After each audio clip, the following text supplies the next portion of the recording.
Forget everything you know about comfort. Forget air conditioning, running water, a soft bed. The year is 1500, and you are standing on the docks of Lisbon, about to commit the greatest madness of your life. Take a deep breath. Do you smell that? It's not the sea breeze, it's a heavy mix of melted tar, rotten fish, and the sweat of thousands of men saying goodbye to their families. Many of them will never return. Look up. In front of you stands the carrack. In the history books, it is a marvel of engineering, but to you, right now, it looks like a wooden monster creaking over the dark waters of the Tagus River. 115 feet of oak and stained sails. Don't be fooled by the beautiful paintings you saw in school. Stepping onto this ship is signing a contract whose main clause is suffering. There is no GPS. There is no reliable map. For most of the people around you, the world ends where the horizon line touches the water, and you are heading straight there, to the edge of the abyss. As you walk across the wooden gangplank to board, the noise is deafening. Seagulls screaming, captains shouting orders, barrels of wine rolling across the deck. But the moment the ropes are cast off, a strange silence takes hold of your stomach. Solid ground, safety, the law of men. All of that has been left behind. Now, you belong to the sea, and the sea shows mercy to no one. Welcome aboard. Your journey into hell has just begun. Now that the coast has disappeared, you look for your room. But I have bad news. It doesn't exist. Forget the private cabins from the movies. Unless you are the captain, your place is down here, on the lower deck. Watch your step as you go down the ladder. It's dark, damp, and the ceiling is so low that you have to walk bent over all the time. Do you feel the change in the air? Up above, there was wind. Down here, the air is still heavy.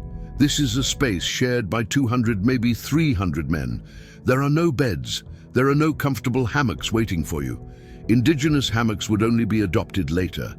Here, you sleep on the hard wooden floor. If you're lucky, you find a piece of old matting. If you're not, you sleep on top of ropes, barrels, or leaning against the shoulder of a stranger who hasn't bathed in weeks. And that is the least of your problems. The real enemy here is space. Imagine living for months, packed like a sardine in a can. There is no privacy. You sleep, eat, cough, and pray, pressed against other bodies. The human heat down here, mixed with the dampness of the wood, creates a greenhouse of disease. And there's the noise. Try to sleep with the constant sound of the wood groaning, as if the ship might split in two at any moment. Every wave that hits the hull echoes inside like a muffled thunder. But the worst part is the movement. Outside, the sea looks calm, but in here, the rocking is eternal. The floor never stops moving. The labyrinth inside your ear goes into panic. Seasickness is inevitable, and when 200 men get sick at the same time in a closed space with no ventilation, well, you can imagine the smell that begins to rise. You thought the voyage would be a glorious adventure. For now, it is nothing more than a floating prison that smells of vomit and old wood. And we haven't even reached dinner time yet. After days of this constant rocking, hunger sets in. But mealtime is a test of courage. Forget fresh bread, fruit, or juicy meat. All of that rotted in the first week. What's left for you is the so-called biscuit. Don't imagine a bakery biscuit. Imagine a stone made of flour and water, baked twice to last for years. It's so hard you need to break it with a hammer or soak it in soup to avoid breaking your teeth. But the problem isn't the hardness, it's the filling. With the dampness of the hold, these biscuits become a home for larvae and weevils. The veterans on board have a saying, "Eat in the dark." That way, you don't see the insects you're swallowing. They say they have a bitter and crunchy taste. And if the food is bad, the drink is deadly. The water you took on in Lisbon, stored in wooden barrels, spoiled long ago. It is now a green, viscous, foul-smelling liquid. The tropical heat made algae grow inside the barrels. Rats often fall in and drown, contaminating everything. To be able to drink it, you have to pinch your nose and strain the liquid through clenched teeth or mix it with vinegar to disguise the taste of rot.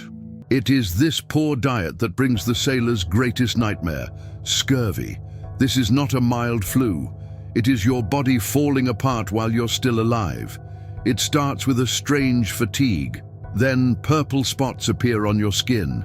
Your gums swell so much that they cover your teeth and turn black, smelling of death. Your teeth loosen and fall out one by one. The most frightening part, old scars. You know that cut on your knee from when you were a child, long healed.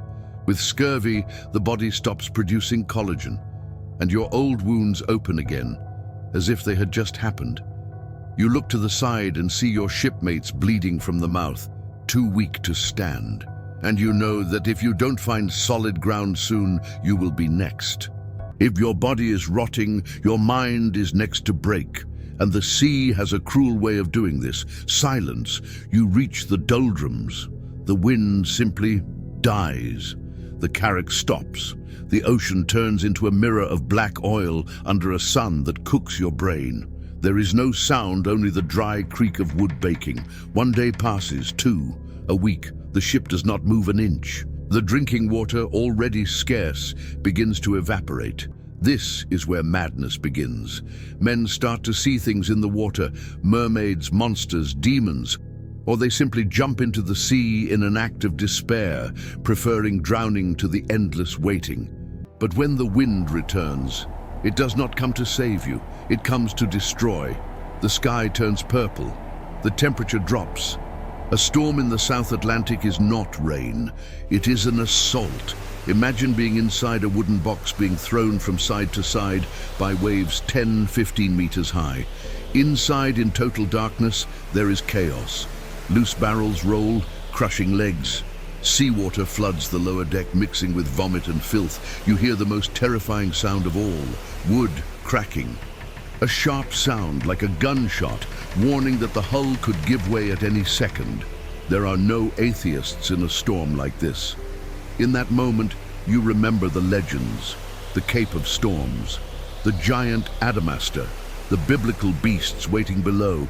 You realize how fragile this technological nutshell you boarded really is. You are not fighting a human enemy, you are fighting an enraged nature.